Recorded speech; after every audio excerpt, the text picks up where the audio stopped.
ഈ 119 സങ്കീർത്തനം വേദപുസ്തകത്തിലെ തന്നെ ദൈർഘ്യമേറിയ ഒരധ്യായമാണ്.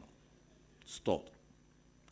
ആ വരികളെല്ലാം ദൈവവചനത്തിൻ്റെ പ്രാധാന്യത്തെ വിളിച്ചു പറയുന്ന വരികൾ ഉൾക്കൊള്ളിച്ചിട്ടുള്ള ഒരനുഗ്രഹിക്കപ്പെട്ട അധ്യായമാണ് ഈ 119 സങ്കീർത്തനം. സാധാരണ സങ്കീർത്തനത്തിൻ്റെ പ്രമേയങ്ങളിൽ നിന്ന് വ്യത്യസ്തമായ നിലയിൽ മറ്റ് പ്രയാസങ്ങൾ, കഷ്ടതയിലായി, വേദനയിലായി എൻ്റെ ദൈവം എന്നെ ഉദ്ധരിച്ചു എന്നൊക്കെ തരത്തിൽ അനേക സങ്കീർത്തനങ്ങൾ കാണുമ്പോൾ ഇവിടെ ദൈവവചനത്തിൻ്റെ പ്രാധാന്യം, ദൈവത്തിൻ്റെതായ തിരുവെഴുത്തുകളുടേതായ മഹത്വം, ഇതിനെയെല്ലാം വളരെ നന്നായി വിവരിച്ചു പറയുന്ന ഒരു സങ്കീർത്തനമാണ്. ഈ തിരുവെഴുത്തിൻ്റെ ധാരാളം പര്യായ പദങ്ങൾ നമുക്ക് ഈ അധ്യായത്തിൽ കാണാം. ചട്ടങ്ങൾ, ന്യായപ്രമാണം, കൽപ്പന, വിധി എന്നിങ്ങനെ തുടങ്ങി അനേകം പദങ്ങൾ നമ്മൾ ഈ പുസ്തകത്തിൽ, ഈ അധ്യായത്തിൽ വായിക്കും. ഇന്ന് വായിച്ചതിലും ധാരാളം വാക്കുകൾ ഈ തിരുവെഴുത്തിന്, ഈ ദൈവവചനത്തിന് അവിടെ പറയുന്നത് നമുക്ക് മനസ്സിലാക്കാനായിട്ട് കഴിയും. സ്തോത്രം. ഒന്നാമത്തെ വാക്യം തൊട്ട് നമ്മൾ പഠിച്ചാൽ, യഹോവയുടെ ന്യായപ്രമാണം അനുസരിച്ച് നടപ്പിൽ നിഷ്കളങ്കരായവർ ഭാഗ്യവാന്മാർ. അവൻ്റെ സാക്ഷ്യങ്ങളെ പ്രമാണിച്ച് പൂർണ്ണ ഹൃദയത്തോടെ ഈ ദൈവത്തെ അന്വേഷിക്കുന്നവർ ഭാഗ്യവാന്മാർ. സ്തോത്രം. രണ്ട് ഭാഗ്യവാന്മാരെ കുറിച്ചാണ് ആദ്യം അത് പറഞ്ഞു തുടങ്ങുന്നത്. അവിടെ ഒന്ന് ന്യായപ്രമാണമെന്ന് ഈ തിരുവെഴുത്തിനെ പറഞ്ഞിരിക്കുന്നു. രണ്ടാമത്തെ വാക്യത്തിൽ സാക്ഷ്യങ്ങൾ എന്ന് ഈ ന്യായപ്രമാണത്തെ പറഞ്ഞിരിക്കുന്നു. സ്തോത്രം. അപ്പോൾ രണ്ടും ഒരേ ചിന്ത തന്നെയാണ്. ആരാണ് ഭാഗ്യവാൻ? യഹോവയുടെ ന്യായപ്രമാണം അനുസരിച്ച് നടപ്പിൽ നിഷ്കളങ്കരായവർ ഭാഗ്യവാന്മാർ. അവൻ്റെ സാക്ഷ്യങ്ങളെ പ്രമാണിച്ച് പൂർണ്ണ ഹൃദയത്തോടെ ഈ ദൈവത്തെ അന്വേഷിക്കുന്നവർ ഭാഗ്യവാന്മാർ. സ്തോത്രം. ലോകം ഭാഗ്യവാനെന്ന് പറയുന്നത് വ്യത്യസ്തമായ മാനദണ്ഡങ്ങൾ വെച്ചിട്ടാണ്. സ്തോത്രം. ആരോഗ്യമുണ്ടെങ്കിൽ നമ്മൾ ഭാഗ്യവാനെന്ന് പറയും. ലോകപ്രകാരം ലജ്ജിക്കാത്ത തരത്തിലുള്ള സംവിധാനങ്ങളൊക്കെ ഉണ്ടെങ്കിൽ അവൻ ഭാഗ്യവാനെന്ന് പറയും. സ്തോത്രം. മക്കൾ, അങ്ങനെയുള്ള അത് തുടങ്ങി ലോകപ്രകാരം കണ്ണിന് കാണുന്ന പലതുമൊക്കെ ഉണ്ടെങ്കിൽ അവൻ ഭാഗ്യവാനെന്ന് ലോകം ആ ലോകത്തിൻ്റെ കണ്ണുകൊണ്ട് പറയും. സ്തോത്രം. എന്നാൽ ശരിക്കും ഭാഗ്യവാൻ ആരാണെന്ന് തീരുമാനിക്കുന്നത് സർവശക്തനായ ദൈവം. എത്ര പേർക്ക് മനസ്സിലാകുന്നുണ്ട്? ഹല്ലേലൂയ. സ്തോത്രം. ഭാഗ്യവാൻ ആരാണെന്ന് തെളിയിക്കപ്പെടുന്ന ഒരു നിമിഷം കർത്താവിൻ്റെ വരവാണ്. അതിലെഴുത്തുകൊള്ളപ്പെടുന്നവൻ ഭാഗ്യവാനാണ്. അവിടെ അവകാശമുള്ളവൻ ഭാഗ്യവാനാണ്. അവിടെ അവകാശം കിട്ടണമെങ്കിലുള്ള മാനദണ്ഡങ്ങളാണ് നമ്മളിവിടെ വായിക്കുന്നത്. സ്തോത്രം. അതിലൊന്നാണ്, ഒരു മാനദണ്ഡമാണ് ഈ ന്യായപ്രമാണം അനുസരിച്ച് നമ്മുടെ നടപ്പ് നിഷ്കളങ്കമാക്കിക്കൊള്ളണം. സ്തോത്രം. ക്രൂക്കഡ് ആകരുത്. Price the Lord. നമുക്ക് മനസ്സിലാവുന്നുണ്ടോ? ഇന്നത്തെ ലോകത്തെ നമ്മൾ നോക്കിയാൽ എല്ലായിടത്തും അതാണ്. സ്തോത്രം. വളരെ സൗമ്യമായി സംസാരിക്കാൻ അറിയാവുന്നവരാണ്. നമ്മുടെ രാഷ്ട്രീയക്കാരെയൊക്കെ നോക്കിക്കഴിഞ്ഞാലുണ്ടല്ലോ, സ്തോത്രം, ആ മൈക്ക് അവരുടെ മുമ്പിൽ കൊടുത്തു കഴിയുമ്പോൾ അവരുടെ വാക്കുകൾക്കൊക്കെ വരുന്ന ആ ഒരു ഭവ്യതയും ഒക്കെ നമ്മൾ നോക്കിക്കഴിഞ്ഞാൽ വളരെ അപ്പുറത്ത് നിൽക്കുന്നവനെ കടിച്ചു കീറാനുള്ള ദേഷ്യമുണ്ടെങ്കിലും മൈക്ക് വരുമ്പോൾ നമ്മളിങ്ങനെയാണെന്ന് പറയും. സ്തോത്രം. ഇങ്ങനെ ഒരു കാപട്യം നിറഞ്ഞ ലോകമാണ്. സ്തോത്രം. പിന്നെ പുറമേ പലതൊക്കെ പറയുന്നു, എന്നാൽ അകത്ത് വളരെ അന്തർധാര പരിപാടികളാണ്. സ്തോത്രം. കഴിഞ്ഞ ദിവസം എന്നോട് ഒരാൾ പറഞ്ഞതേ ഉള്ളൂ, ഈ പാർട്ടിയുമായി ബന്ധപ്പെട്ട ഒരു വിശ്വാസിയായ സഹോദരൻ പറഞ്ഞു, പാസ്റ്ററെ, അവിടെ ഇവർ ജയിക്കാനുള്ള കാരണം വേറൊന്നുമല്ല, വോട്ട് മറിഞ്ഞതാണ്. ഈ പുറമേ ഇവരിങ്ങനെയൊക്കെ പറയുമെങ്കിലും അകത്തിത് തക്കം പോലെ അങ്ങോട്ടും ഇങ്ങോട്ടുമൊക്കെ മറിക്കും. സ്തോത്രം. പുറത്തെ പറച്ചിൽ ഇങ്ങനെയാണ്, ഞങ്ങൾക്ക് അങ്ങനെയില്ല ഇങ്ങനെയില്ല. പക്ഷേ ഒന്നുമല്ല. സ്തോത്രം. പുറത്ത് സൗമ്യത കാണിച്ചിട്ട് അകത്ത് ദേഷ്യം വന്നു, അല്ലെങ്കിൽ പുറത്ത് ദേഷ്യം കാണിച്ചിട്ട് അകത്ത് ഒത്തുതീർപ്പിന്, ഇത് രണ്ടും നിഷ്കളങ്കമായ നടപ്പിനെതിരാണ്. എത്ര പേർക്ക് മനസ്സിലായി? ഹല്ലേലൂയ. ദൈവവചനം അനുസരിച്ച് നടപ്പിൽ നിഷ്കളങ്കരായവർ ഭാഗ്യവാന്മാർ. എത്ര പേർക്ക് ചേർന്ന് ദൈവത്തിന് സ്തോത്രം പറയാ? ദൈവജനമേ, ഈ തിരുവെഴുത്തിൻ്റെ കയ്യിൽ, നമ്മുടെ കയ്യിൽ തന്നിരിക്കുന്നത്, ഹല്ലേലൂയ, ഈ വാക്ക് വായിച്ച് മനസ്സിലാക്കിയിട്ട് അവരവരുടെ സൗകര്യം പോലെ ജീവിച്ചു മുന്നേറാനല്ല, ഈ വചനപ്രകാരം പുറത്തും അകത്തും നമ്മുടെ ജീവിതത്തെ ഒരുപോലെ ക്രമീകരിച്ചിട്ട് മുന്നോട്ട് പോയാൽ തിരുവെഴുത്ത് എന്നെക്കുറിച്ച് പറയുന്നു, നീയാണ് ഭാഗ്യവാൻ. ഹല്ലേലൂയ. സ്തോത്രം. താഴോട്ട് വായിക്കുമ്പോൾ ശ്രദ്ധിക്കൂ. നിന്റെ ഈ ദൈവത്തിൻ്റെ സാക്ഷ്യങ്ങളെ പ്രമാണിച്ച് പൂർണ്ണ ഹൃദയത്തോടെ ദൈവത്തെ അന്വേഷിക്കുന്നവർ ഭാഗ്യവാന്മാർ. പ്രശ്നങ്ങൾ വരുമ്പോൾ, വിഷയങ്ങൾ വരുമ്പോൾ ദൈവത്തെ അന്വേഷിക്കുന്നവൻ, ദൈവമുഖം അന്വേഷിക്കുന്നവൻ, ദൈവത്തിൻ്റെ സാന്നിധ്യത്തിനായി കൊതിക്കുന്നവൻ, അവനും ഭാഗ്യവാനാണ്. 84-ാം സങ്കീർത്തനം എഴുതിയ കോരഹപുത്രന്മാർ പ്രശ്നങ്ങളുടെ നടുവിൽ ഓടി ദൈവാലയത്തിൽ, ദൈവ സാന്നിധ്യത്തിൽ വന്ന് രക്ഷ പ്രാപിച്ചവരാ. അങ്ങനെ വരണമെങ്കിൽ അകത്തൊരുറപ്പുണ്ടായിരിക്കണം, എനിക്കൊരു ദൈവമുണ്ട്. എത്ര പേർക്ക് ദൈവത്തിന് സ്തോത്രം പറയാം? ഏത് പ്രശ്നത്തിലും എനിക്ക് ചെന്ന് അഭയം പ്രാപിപ്പാൻ ഒരു ദൈവം എനിക്കുണ്ട്. എത്ര പേർക്ക് ആ ഒരു ഉറപ്പ് അകത്തുണ്ട്? ഈ പുതിയ തലമുറയോട്, കുഞ്ഞുങ്ങളോട്, ഹല്ലേലൂയ, യുവജനങ്ങളോടൊക്കെ പരിശുദ്ധാത്മാവിൽ പറയട്ടെ, പ്രശ്നങ്ങളില്ലാതെ വരികയില്ല, വേദനകളില്ലാതെ വരികയില്ല. വിചാരിക്കാത്തതുപോലെ കാര്യങ്ങൾ നിങ്ങളുടെ പഠന മേഖലയിലും കോളേജിലും നിങ്ങളുടെ ജീവിതത്തിലും ഒക്കെ വന്നെന്ന് വരാം. എന്നാൽ അതൊന്നുമല്ല ആ വിഷയത്തിൻ്റെ ഒക്കെ അവസാനം.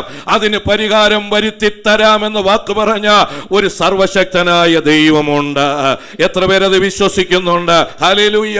കുടുംബജീവിതത്തിലായാലും മക്കളുടെ വിഷയത്തിലായാലും, ഹല്ലേലൂയ, തീ പോലെ ഉയർന്നു നിൽക്കുന്ന പ്രശ്നങ്ങളുടെ മുമ്പിൽ അകത്ത് ഞാനിവിടെ എന്തു ചെയ്യുമെന്നറിയാതെ ഭാരപ്പെടാനല്ല തിരുവെഴുത്ത് പറയുന്നത്. ദൈവം മുഖം അന്വേഷിക്കാൻ, എനിക്ക് ഇങ്ങനെ ഒരു പ്രതിസന്ധി വന്ന ചെന്ന് പറയാ, ചെന്ന് അഭയം പ്രാപിക്കുക, ഒരു സർവശക്തനായ ദൈവം എനിക്കുണ്ട് എന്ന് അകത്തുറപ്പുള്ളവനാണ് ഭാഗ്യവാൻ. എനിക്കാരുമില്ല, എന്നെ സഹായിക്കാൻ ആരുമില്ല, എനിക്ക് കരുതാൻ ആരുമില്ല എന്നൊന്നും പറഞ്ഞ് നീ നിരാശപ്പെട്ട് അകന്നു പോകുകയല്ല വേണ്ടത്. ഏത് പ്രതിസന്ധിയിലും പറയാ, ഒരു ദൈവം എനിക്കുണ്ട്. സ്തോത്രം. കഴിഞ്ഞ ദിവസം നമ്മളിവിടെ ദൈവവചനം കേട്ടപ്പോൾ ദാനിയേലിനെ കുറിച്ചൊരു വാക്ക് കേട്ടു. സ്തോത്രം. സിംഹക്കുഴിക്കകത്ത് കിടക്കുന്ന ദാനിയേലിനെ അതിരാവിലെ രാജാവ് വന്ന് വിളിക്കുന്ന വിളി, ജീവനുള്ള ദൈവത്തിൻ്റെ ദാസനായ ദാനിയേലേ, നീ ഇടവിടാതെ സേവിച്ചു വരുന്ന നിന്റെ ദൈവം സിംഹങ്ങളിൽ നിന്ന് നിന്നെ രക്ഷിപ്പാൻ പ്രാപ്തനായോ. കണ്ടോ, രാജാവിന് തന്നെ അറിയാം ഇവ എന്ത് പ്രശ്നം വന്നാലും അവനൊരു ദൈവമുണ്ട്. എത്ര പേർക്ക് ദൈവത്തിന് സ്തോത്രം പറയാ? ഏത് വിഷയം വന്നാലും അവനൊരു ദൈവമുണ്ട്. ആ വാക്ക് തന്നെയാണ് രാജാവ് അവിടെ എടുത്തു പറയുന്നത്. നീ ഇടവിടാതെ എന്ത് പ്രശ്നം വന്നാലും നീ സേവിച്ചു വരുന്ന നിന്റെ ദൈവം, പ്രൈസ് ദി ലോർഡ്, ഹല്ലേലൂയ, നിന്നെ രക്ഷിപ്പാൻ പ്രാപ്തനായോ. സ്തോത്രം. ആ രാജാവിൻ്റെ ഒരു ധൈര്യം നോക്കണേ. എന്ന് പറഞ്ഞാൽ ആൾ ജീവിച്ചിരിപ്പുണ്ടോ ഇല്ലയോ എന്നുള്ളതിനെക്കുറിച്ച് യാതൊരു നിശ്ചയവുമില്ല. എന്നാൽ ഈ രാജാവിനൊരു ഉറപ്പുണ്ട്, ഈ സിംഹത്തിനൊന്നും ഇവനെ കേടുവരുത്താൻ കഴിയുകയില്ല. എത്ര പേർക്ക് ഞാൻ ഈ പറഞ്ഞ മനസ്സിലായി? സ്തോത്രം. അതുകൊണ്ടാണല്ലോ രാവിലെ വന്ന്, നമ്മളാണെങ്കിൽ ജീവിച്ചിരിപ്പുണ്ടോ എന്ന് ഉറപ്പ് വരുത്തിയിട്ടല്ലേ ഒരു വിളി വിളിക്കൂ. അറിയില്ലെങ്കിൽ പിന്നെ ഇത്രയും നീട്ടി പറയേണ്ട കാര്യമില്ലല്ലോ. എന്നാൽ ദൈവത്തിൽ നിന്ന് അകന്ന്, നമ്മുടെ ഭാഷയിൽ പറഞ്ഞാൽ കഴിയുന്ന ആ രാജാവിന് ഒരു ഉറപ്പുണ്ട്, ഈ സിംഹത്തിനൊന്നും ദാനിയേലിനെ ഒന്നും ചെയ്യാൻ കഴിയുകയില്ല. എത്ര പേർക്ക് എന്നോട് ചേർന്ന് ദൈവത്തിന് സ്തോത്രം പറയാ? ഹല്ലേലൂയ. ദൈവമില്ലാത്ത രാജാവിന് അങ്ങനെ ഒരു ഉറപ്പുണ്ടായെങ്കിൽ എത്ര പേർക്ക് മനസ്സിലാകുന്നുണ്ട്? ദൈവമില്ലാത്ത രാജാവിന് ഈ സിംഹത്തിനൊന്ന് ദാനിയേലിനെ ഒന്നും ചെയ്യാൻ കഴിയുകയില്ലെന്ന് അകത്തൊരു ഉറപ്പുണ്ടായെങ്കിൽ, ദൈവത്തുമായി ബന്ധമുള്ള, ദൈവത്തെ ആരാധിക്കുന്ന ദൈവമക്കളോട് പരിശുദ്ധാത്മാവ് പറയുന്നു, എന്റെയും നിങ്ങളുടെയും അകത്ത് സിംഹമാകട്ടെ, തീച്ചൂള പോലെയുള്ള വിഷയങ്ങളാകട്ടെ, എന്തു വന്നാൽ അകത്തൊരുറപ്പുണ്ടാകട്ടെ, അവിടെയും രക്ഷിക്കുന്ന ഒരു ദൈവമുണ്ട്. വിശ്വസിക്കുന്നവ അല്പസമയമെന്ന് കരങ്ങളെ ചേർത്തടിച്ച് ഹല്ലേലൂയ, എനിക്കൊരു ദൈവമുണ്ട്. ഹല്ലേലൂയ. ഏത് പ്രശ്നത്തിന്റെ നടുവിലും എന്നെ നടത്തുക, ഏത് വിഷയത്തിന്റെ നടുവിലും നടത്തുക. ഹല്ലേലൂയ. അങ്ങനെ ദൈവത്തെ അന്വേഷിക്കുവാൻ മനസ്സുള്ള, ദൈവത്തിനെ അന്വേഷിക്കുവാൻ താല്പര്യമുള്ള ഒരുവൻ ഭാഗ്യവാനാണ്. എനിക്കൊരു ദൈവമുണ്ടെന്ന് പറഞ്ഞ് ആരും പ്രേരിപ്പിക്കാതെ, ചിലപ്പോഴാരെങ്കിലും വന്നൊരു വാക്ക് പറയാൻ പറ്റാത്തൊരു സാഹചര്യമായിരിക്കാം, അവിടെയും ചെന്ന് ദൈവത്തിങ്കലേക്ക് നോക്കുന്ന ഒരുവൻ ഭാഗ്യവാൻ. സ്തോത്രം. താഴോട്ട് ശ്രദ്ധിക്കൂ. അതിൻ്റെ 4-ാമത്തെ വാക്യത്തിൽ, അതിൻ്റെ 3-4 പറയുന്നു, അവർ നീതികേട് പ്രവർത്തിക്കാതെ ദൈവ വഴികളിൽ തന്നെ നടക്കുന്നു. നിന്റെ പ്രമാണങ്ങളെ കൃത്യമായി ആചരിക്കേണ്ടതിന്. ഓ സ്തോത്രം. ഈ പ്രമാണങ്ങൾ തന്നിരിക്കുന്നത് നമുക്കിഷ്ടമുള്ളതിനെ അനുസരിച്ചിട്ട് ഇഷ്ടമില്ലാത്തതിനെ വിട്ടുകളയാനല്ല ഇത് തന്നിരിക്കുന്നത്. സ്തോത്രം. ഇതിനെ കൃത്യമായി ആചരിക്കേണ്ടതിന്. ഒരു കൃത്യത തെറ്റിക്കളയരുത്. സ്തോത്രം. മനസ്സിലാകുന്നുണ്ടല്ലോ? Praise the Lord. കൃത്യമായി ആചരിക്കേണ്ടതിന്. ഈ അന്യദൈവങ്ങളെയൊക്കെ ആരാധിക്കുന്ന അതിൻ്റെയൊക്കെ കുറേ ചിട്ടവട്ടങ്ങളും കാര്യങ്ങളൊക്കെ ഉണ്ട്. അതിൻ്റെ കൃത്യത തെറ്റിക്കഴിഞ്ഞാൽ പിന്നെ സംഗതി ഭയങ്കര പ്രശ്നമെന്നാണ്. കൃത്യത തെറ്റാൻ പാടില്ല എന്നൊക്കെയാണ് അവർ പറയുന്നത്. ഓരോ കാര്യവും ചെയ്യുമ്പോൾ അതിന് അതിൻ്റേതായ ഒരു കൃത്യത, വ്യക്തതയുണ്ട്. അങ്ങനെയാണെങ്കിൽ നമ്മുടെ ദൈവം ഭയങ്കരനാണ്. സ്തോത്രം. പഴയ നിയമകാലത്തൊക്കെ തമ്പുരാൻ്റെ അടുത്തോട്ടൊക്കെ ഒന്ന് പോകണമെങ്കിലുണ്ടല്ലോ, ഇതിലൊക്കെ എഴുതി വച്ചിരിക്കുന്നത് കണ്ടാൽ വളരെ ഒരുങ്ങി യാഗം കഴിച്ച് അവന് തന്നെ ബോധ്യം വേണം, എനിക്ക് ഈ വിശുദ്ധനായ ദൈവത്തിൻ്റെ അടുക്കലേക്ക് പോകാനായിട്ട് പ്രാഗൽഭ്യമുണ്ടെന്ന് മനസ്സിലാക്കിയിട്ടൊക്കെ വേണം അവൻ പോകാൻ. ഇനി അവന് ഉറപ്പുണ്ടായിട്ട് മാത്രം കാര്യമില്ല. അവനെ പോകുമ്പോൾ തന്നെ അവൻ്റെ വസ്ത്രത്തിൻ്റെ അഗ്രത്ത് മണി വേണം. പിന്നെ ഒരു ചരട് നടുവിൽ കെട്ടിയിട്ട് അതിൻ്റെ അറ്റം അതിപരിശുദ്ധ സ്ഥലത്ത് നിന്ന് പരിശുദ്ധ സ്ഥലത്തേക്ക് നീണ്ട് കിടക്കത്തക്കവണ്ണം ഇട്ടിട്ട് വേണം അകത്തോട്ട് കയറിപ്പോകാൻ. അപ്പോൾ എവിടെയെങ്കിലും കൃത്യത തെറ്റിയിട്ടുണ്ടെങ്കിൽ ആള് പോക്കാണ്. ഇനി ആള് ജീവിച്ചിരിപ്പുണ്ടോന്ന് ഒരുത്തൻ എത്തി നോക്കാൻ, സ്തോത്രം, അങ്ങോട്ടൊന്നും കയറി എത്തി നോക്കാൻ പറ്റത്തില്ല. പുറത്ത് നിൽക്കുന്നവൻ അവനും പ്രാർത്ഥിച്ചുകൊണ്ട് നിൽക്കണം. മണി ശബ്ദം ഇടയ്ക്കെങ്ങാനും നിന്നാൽ ഈ കയറിൽ വലിച്ചവനെ എന്ത് ചെയ്യണം? കണ്ടോ, കൃത്യമായി ആചരിക്കേണ്ടതിന്. സ്തോത്രം. അങ്ങനെയൊരിടത്താണ് ഞാനും നിങ്ങളും വന്ന് ദൈവത്തെ ആരാധിക്കുന്നതെന്നുള്ള ഒരു ഉത്തമ ബോധ്യം അകത്തുണ്ടാകണം. ദൈവമക്കളെ, എങ്ങനെയെങ്കിലും വന്നിരുന്ന് ഹല്ലേലൂയ അശ്രദ്ധരായോ അന്യചിന്തയോടൊക്കെ വന്നിരുന്ന് എവിടെയെങ്കിലുമൊക്കെ നോക്കി ഹല്ലേലൂയ സമയം തള്ളിക്കളയാനല്ല ഇങ്ങനെയൊരിടം പരിശുദ്ധാത്മാവ് നമുക്ക് തന്നത്. ഇങ്ങനെയൊരിടത്ത് ദൈവത്തെ മഹത്വപ്പെടുത്തുമ്പോൾ ഹല്ലേലൂയ ഇതെത്ര പ്രാധാന്യമുള്ളതായിരുന്നു. എങ്ങനെയൊക്കെ കൃത്യമായി ആചരിച്ചു പോന്ന ഒരിടമാണ് എങ്ങനെയൊക്കെ ദൈവത്തെ മഹത്വപ്പെടുത്തി പോന്ന ഒരിടത്താണ് ഞാൻ ഇരിക്കുന്നത് എന്നുള്ള ഒരു തികഞ്ഞ ബോധ്യത്തോടെ ഞാൻ നിങ്ങളും ദൈവത്തെ മഹത്വപ്പെടുത്തുമ്പോ അത് ദൈവത്തിന് പ്രസാദകരമാണ്. ഹല്ലേലൂയ. അതിൻ്റെ 6-ാമത്തെ വാക്യം, അങ്ങയുടെ കൽപ്പനകളെ സൂക്ഷിക്കുന്നിടത്തോളം ഞാൻ ലജ്ജിച്ചു പോകയില്ല. അതൊരു വാഗ്ദത്തമാണ്. ദൈവകൽപ്പനകളെ ഞാൻ സൂക്ഷിക്കുന്നിടത്തോളം എൻ്റെ തല കുനിയാൻ എൻ്റെ ദൈവം അനുവദിക്കുകയില്ല. എത്ര പേർക്കാ ഉറപ്പുണ്ട്? ഹല്ലേലൂയ. എൻ്റെ ദൈവത്തിൻ്റെ കൽപ്പനകളെ ഞാൻ സൂക്ഷിക്കുന്നിടത്തോളം ഞാൻ ലജ്ജിച്ചു പോകാൻ എൻ്റെ ദൈവം അനുവദിക്കുകയില്ല. 7-ാമത്തെ വാക്യം, ദൈവത്തിൻ്റെ നീതിയുള്ള വിധികളെ പഠിച്ചിട്ട് ഞാൻ പരമാർത്ഥ ഹൃദയത്തോടെ ദൈവത്തിന്. അതൊരു നല്ല വാക്കാണ്. ഈ കോടതിയും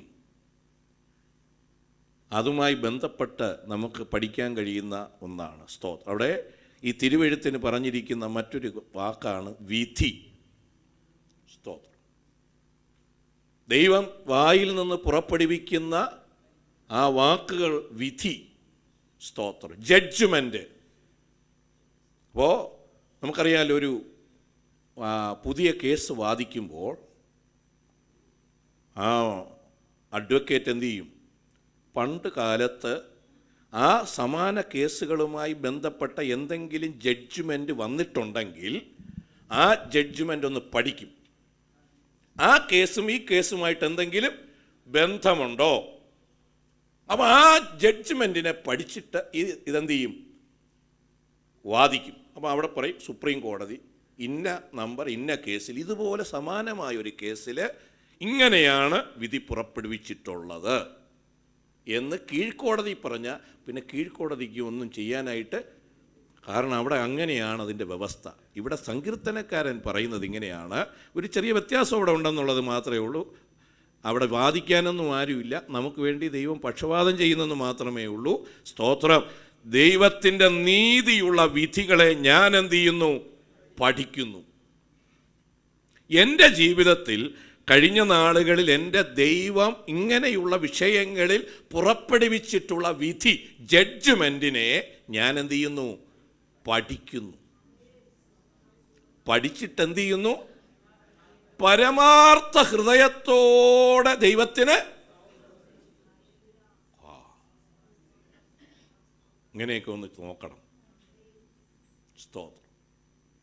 നമ്മൾ പലപ്പോഴും ഈ അനുകൂലമായതാണെങ്കിൽ ദൈവത്തിന് സ്തോത്രം ചെയ്യും, നമുക്കിഷ്ടപ്പെടാത്തതാണെങ്കിൽ സ്തോത്രം. എന്നാൽ പരിശുദ്ധാത്മാവ് പറയുന്നു, ദൈവത്തിൻ്റെ വിധികളെല്ലാം നേരുള്ളതും. പക്ഷെ അതെങ്ങനെ നേരായി എന്നുള്ളത് നമുക്ക് പലപ്പോഴും എന്ത് ചെയ്യത്തില്ല? മനസ്സിലാകത്തില്ല.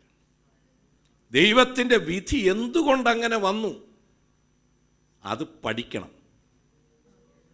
സ്തോത്രം. വാക്ക് മനസ്സിലാവുന്നുണ്ടോ? അത് പഠിക്കണം. ദൈവത്തിൻ്റെതായ ആ വിധി നേരോടെ പഠിക്കാൻ നമുക്ക് സാധിച്ചാൽ പരമാർത്ഥ ഹൃദയത്തോടെ ദൈവത്തിന് സ്തോത്രം ചെയ്യാൻ പറ്റും. വാക്കൊന്നുകൂടെ പറയുന്നു, ഈ വിധി നേരുള്ളതെന്ന് എൻ്റെ മനസ്സിന് തോന്നിയാലേ എനിക്ക് പരമാർത്ഥ ഹൃദയത്തോടെ ദൈവത്തിന് സ്തോത്രം ചെയ്യാൻ പറ്റൂ. ഇത് അനീതിയാണ്, എന്നോട് ദൈവം കാണിച്ചത് ശരിയായില്ല എന്നെൻ്റെ അകത്തൊരു ചിന്തയുണ്ടെങ്കിൽ എനിക്ക് വാഗൊണ്ട് സ്തോത്രം പറയാൻ പറ്റും. എന്നാൽ പരമാർത്ഥ ഹൃദയത്തിൽ നിന്ന് എൻ്റെ ദൈവത്തിന് സ്തോത്രം പറയാൻ ഒക്കത്തില്ല. എന്തോ എൻ്റെ ദൈവം എന്നോട് നന്ദികേട് കാണിച്ചു, ദൈവം അങ്ങനെ പ്രവർത്തിച്ചു എന്നൊരു ചിന്ത എൻ്റെ അകത്ത് വന്നിട്ട് പാടുന്നു, പ്രാർത്ഥിക്കുന്നു, ദൈവത്തെ സ്തുതിക്കുന്നു എങ്കിലും അത് പരമാർത്ഥ ഹൃദയത്തിൽ നിന്ന് വരത്തക്ക തരത്തിൽ അത് ശരിയാവുകയില്ല. ശരിയാകണമെങ്കിൽ ആ വിധി നേരുള്ളതായിരുന്നു എന്നെനിക്ക് മനസ്സിലാക്കാൻ പറ്റണം. ഹല്ലേലൂയ. എത്ര പേർക്ക് ദൈവത്തിന് സ്തോത്രം പറയാൻ പറ്റും? ഇനി മറ്റൊന്ന് ഞാൻ പറയാം. മിക്കവാറും ദൈവത്തിൻ്റെ വിധികളെയൊക്കെ അങ്ങോട്ട് പഠിക്കാൻ നോക്കിയാൽ നമുക്കൊന്നും മനസ്സിലാകത്തില്ല. ഇനി ആകെ നമുക്ക് ആ വിഷയത്തിൽ ചെയ്യാൻ പറ്റിയ ഒരു നല്ല കാര്യം, ദൈവം നീതിമാനാണ്. ദൈവത്തിൻ്റെ നീതിക്കൊന്നും ഒരു മാറ്റവും വരികയില്ലെന്നങ്ങ് വിശ്വസിക്കുക. ദൈവത്തിൽ വിശ്വസിക്കാനേ പറ്റുള്ളൂ. സ്തോത്രം. ഞാൻ മുമ്പൊരു കഥ പറഞ്ഞു തന്നിട്ടുള്ളത് ഓർമ്മയുണ്ടല്ലോ അല്ലേ? 3 ചപ്പാത്തിയോ 5 ചപ്പാത്തിയൊക്കെ കൊണ്ടുപോയ ഒരാളുടെ സ്തോത്രം. അതിൽ ജഡ്ജിമെൻ്റ് വന്നപ്പോൾ ആകപ്പാടെ സ്തോത്രം. അറിഞ്ഞുകൂടാത്തവർക്കായി ഞാൻ പറയാം, ഒന്ന് ചുരുക്കി പറഞ്ഞുതരാം, ശ്രദ്ധിക്കൂ. വഴിയാത്രയിൽ 2 പേര് പോയി. അവരിൽ ഒരാൾ തൻ്റെ രാത്രിയിലുള്ള ഭക്ഷണത്തിന് വേണ്ടി തനിക്കൊരു 5 ചപ്പാത്തി വേണമായിരുന്നു. 5 ചപ്പാത്തി എടുത്തു. മറ്റൊരാൾ തനിക്ക് 3 എണ്ണം മതി, 3 എണ്ണം എടുത്തു. അപ്പോൾ 2 പേരും കൂടെ പൊതിഞ്ഞ് കൊണ്ടുപോയി. രാത്രിയായപ്പോൾ അത് കഴിക്കാമെന്ന് പറഞ്ഞ് ഒരിടത്തൊരു ഒരു വഴിയമ്പലം, പഴയ കാലത്തെ യാത്രാ സ്ഥലങ്ങളിൽ രാത്രി വിശ്രമിക്കാൻ പറ്റിയ സ്ഥലമാണ്. ഇന്നത്തെ പോലെ റെസ്റ്റോറൻറ്റുകളോ അങ്ങനെയുള്ള സംവിധാനങ്ങളോ ഇല്ലാത്ത സ്ഥലത്ത് അങ്ങനെ ഇരിക്കുമ്പോൾ ഒരു ധനികനായ മനുഷ്യൻ അതുവഴി വന്നു. അദ്ദേഹത്തിന് രാത്രിയിൽ കഴിക്കാനൊന്നും കരുതിയില്ല. എന്നാൽ കയ്യിൽ കാശുണ്ടായിരുന്നു. അദ്ദേഹം വിചാരിച്ചു പോകുന്ന വഴിക്ക് എവിടെന്നെങ്കിലും ആ കാശ് വെച്ചുകൊണ്ടിരുന്നതേ ഉള്ളൂ, ഒരിടത്തും കിട്ടിയില്ല. അപ്പോൾ ഈ മനുഷ്യൻ വന്ന് ദേവരോട് പറഞ്ഞു, എനിക്കും എന്തെങ്കിലും തരണം, വിശന്ന് വലഞ്ഞിരിക്കുകയാണ്, എത്ര പണം വേണമെങ്കിലും ഞാൻ എന്ത് ചെയ്യാം, കാരണം എൻ്റെ കയ്യിൽ കാശുണ്ട്. സ്തോത്രം. അന്നേരം ഇവർ പറഞ്ഞു, എന്തിനാണ് പണം, നമുക്ക് ഈ ഉള്ളതിനെ എന്ത് ചെയ്യാം, ഷെയർ ചെയ്ത് നമുക്ക് കഴിക്കാമെന്ന് പറഞ്ഞു. സ്തോത്രം. അപ്പോൾ ഈ 5, 3, 8 ചപ്പാത്തിയാണ് ഇരിക്കുന്നത്. ഇത് 3ആയിട്ട് ഷെയർ ചെയ്യാൻ നോക്കിയിട്ട് എത്ര നോക്കിയിട്ടും പറ്റുന്നില്ല. 3 വെച്ച് കൊടുക്കാമെന്ന് വിചാരിച്ചാൽ 9 എണ്ണം വേണം. ഇനി 2 വെച്ച് കൊടുക്കാമെന്ന് വിചാരിച്ചാൽ 6 എണ്ണം, ബാക്കി 2 എണ്ണവും വരും. ഇവർ തല പുകഞ്ഞ് അങ്ങോട്ടും ഇങ്ങോട്ടും ആലോചിച്ചിട്ടും ഇതിനെ എങ്ങനെ ഷെയർ ചെയ്യാമെന്നുള്ളത് ഇവർക്ക് പിടികിട്ടില്ല. അന്നേരമാണ് വന്നയാൾ, അദ്ദേഹം ബുദ്ധിമാനായ മനുഷ്യനായിരുന്നു. അദ്ദേഹം പറഞ്ഞു, ഒരു കാര്യം ഞാനൊരു ഐഡിയ പറഞ്ഞുതരാം, ഓരോ ചപ്പാത്തിയും നമുക്ക് 3ആയിട്ട് കീറാം. അപ്പോൾ 8 ചപ്പാത്തി 3ആയിട്ട് കീറിയപ്പോൾ എത്രയായി? 24 കഷ്ണമായി. അതിനെ നമുക്ക് എന്ത് ചെയ്യാം, 8 കഷ്ണം വീതം ഓരോരുത്തർക്കും കൊടുക്കാം. അപ്പോൾ എത്രയായി? കൊള്ളാം, ബുദ്ധിമാൻ. അവർ വളരെ സന്തോഷത്തോടെ ഇതെല്ലാം ചെയ്തു, കഴിഞ്ഞു, വിശ്രമിച്ചു. ഈ ധനികനായ മനുഷ്യൻ രാവിലെ ഒരു 8 പൗണ്ട് അവിടെ വച്ചിട്ട്, ഇത് നിങ്ങൾ 2 പേർക്കും ഉള്ളതാണ്, നിങ്ങൾക്ക് തന്നാൽ നിങ്ങൾ വാങ്ങിക്കുകയില്ല എന്നറിയാം, അതുകൊണ്ട് എൻ്റെ സ്നേഹമായിട്ട് ഞാൻ തരികയാണ്, 2 പേരും കൂടെ തൊള്ളാം. രാവിലെ ഉണർന്നപ്പോൾ ഈ മനുഷ്യനെ കാണാനില്ല. പക്ഷേ നോക്കിയപ്പോൾ കാണാൻ ഒരു ലെറ്ററുമുണ്ട്, 8 പൗണ്ടും ഉണ്ട്. എന്തായാലും അദ്ദേഹം സന്തോഷത്തോടെ തന്നതല്ലേ. സ്തോത്രം. ഈ 5 ചപ്പാത്തി കൊണ്ടുവന്നും പറഞ്ഞു, ശരി ഒരു കാര്യം ചെയ്യാം, 5 പൗണ്ട് എനിക്ക്, 3 പൗണ്ട് കാരണം ഞാനാണ് 5 ചപ്പാത്തി കൊണ്ടുവന്നത്, നീ എത്ര ചപ്പാത്തി കൊണ്ടുവന്നു? 3 എണ്ണം കൊണ്ടുവന്നു. അന്നേരം അദ്ദേഹം മറ്റേ ആൾ പറഞ്ഞു, അത് ശരിയാവത്തില്ല, നമുക്ക് 2 പേർക്കും കൂടെയാണ് അദ്ദേഹം എന്ത് ചെയ്തത്, തന്നത്. 4 നിനക്ക് 4 എനിക്ക്. അദ്ദേഹം എഴുതി വെച്ചിരിക്കുകയല്ലേ, 2 പേരും കൂടെ എടുത്തോളാൻ. അപ്പോൾ പകുതി 4 നിനക്ക് 4 എനിക്ക്. മറ്റവൻ പറഞ്ഞു, അത് ശരിയാ, അത് ന്യായമല്ല, കാരണം കൂടുതൽ ചപ്പാത്തി കൊണ്ടുവന്നത് ഞാനാണ്, 5 എണ്ണം കൊണ്ടുവന്നത്, നീ 3 എണ്ണം കൊണ്ടുവന്നു, എനിക്ക് 5 നിനക്ക് 3, അതാണ് ന്യായം. അവസാനം ഒരു ചപ്പാത്തിയുടെ കണക്കാണേ, 1 പൗണ്ടിൻ്റെ വിഷയത്തെ വ്യത്യാസമേ ഉള്ളൂ. അവിടുത്തെ ജഡ്ജ്മെൻറ്റ്, അവിടുത്തെ ഒരു നീതിപീഠത്തിൻ്റെ അടുത്ത് പോയി ഈ ഒരു കാര്യത്തിന് വേണ്ടി. കാര്യമെല്ലാം പറഞ്ഞു. പരാതിക്കാരൻ ഈ 3 ചപ്പാത്തി കൊണ്ടുവന്നവനാണ് പരാതിക്കാരൻ. 5 എണ്ണം അദ്ദേഹത്തിന് വേണം, 3 എണ്ണം എനിക്ക് തരാമെന്ന് പറയുന്നു, എനിക്ക് 1 എണ്ണം കൂടെ എന്ത് ചെയ്യണം, വാങ്ങിച്ച് തരണം എന്നാണ് പരാതി. ജഡ്ജ്മെൻറ്റിന് വേണ്ടി ന്യായാധിപൻ ഇവരോടെല്ലാം കാര്യങ്ങളൊക്കെ ചോദിച്ചു. ഇതെല്ലാം കേട്ടിട്ട് ജഡ്ജി പറഞ്ഞു, 5 ചപ്പാത്തി കൊണ്ടുവന്നവന് 7 പൗണ്ടും 3 ചപ്പാത്തി കൊണ്ടുവന്നവന് 1 പൗണ്ടും കൊടുക്കാൻ പറഞ്ഞു. ഇത് കേട്ടിട്ട് 3 പൗണ്ട് കൊണ്ട് വാ വിളിച്ച് നിൽക്കുകയാണ്. അവനെ 3 എണ്ണം തരാമെന്ന് പറഞ്ഞു. അവൻ നേരത്തെ പറഞ്ഞു 3 എണ്ണം തരാമെന്ന്. ഇപ്പോൾ 1 ആയി. ഈ ജഡ്ജിയല്ലേ പറഞ്ഞ് എന്തെങ്കിലും ചെയ്യാൻ പറ്റുമോ? എന്തായാലും 7 എണ്ണം അവൻ കൊണ്ടുപോയി. മറ്റവന് ലോട്ടറി അടിച്ചതുപോലെയാണ്. അവൻ 5 എണ്ണമേ പ്രതീക്ഷിച്ചുള്ളൂ. 2 എണ്ണം കൂടെ കിട്ടി. അവനും വിശ്വസിക്കാൻ പറ്റാതെ അവൻ മേടിച്ചുകൊണ്ട് പോവുകയാണ്. അന്നേരം ഈ മനുഷ്യൻ ചെന്നൊടുവിൽ ജഡ്ജിയോട് ചോദിച്ചത്, എന്തോ അന്യായമായ വിധിയാണ്, ഇങ്ങനെയൊക്കെയാണോ വിധി പറയുന്നത്? ആ മനുഷ്യൻ സാവധാനം ഇവനോട് ചോദിച്ചു, നീ എത്ര ചപ്പാത്തി കൊണ്ടുവന്നു? 3 എണ്ണം. എത്ര കഷണമായിട്ട് മുറിച്ചു? 3 ആയിട്ട്. അപ്പോൾ എത്ര പീസായി? 9. നീ എത്ര തിന്നു? 8 എണ്ണം. നീ അവൻ എത്ര കൊടുത്തു? 1. നിനക്കൊരു പൗണ്ട്.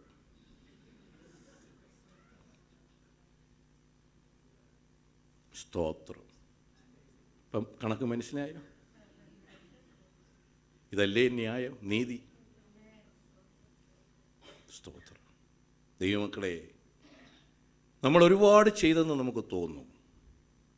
നമുക്കിതിലും കൂടുതൽ കിട്ടാൻ യോഗ്യതയുണ്ടായിരുന്നെന്ന് നമുക്ക് തോന്നും. നമ്മുടെ ദൈവം നീതിമാനാണ്.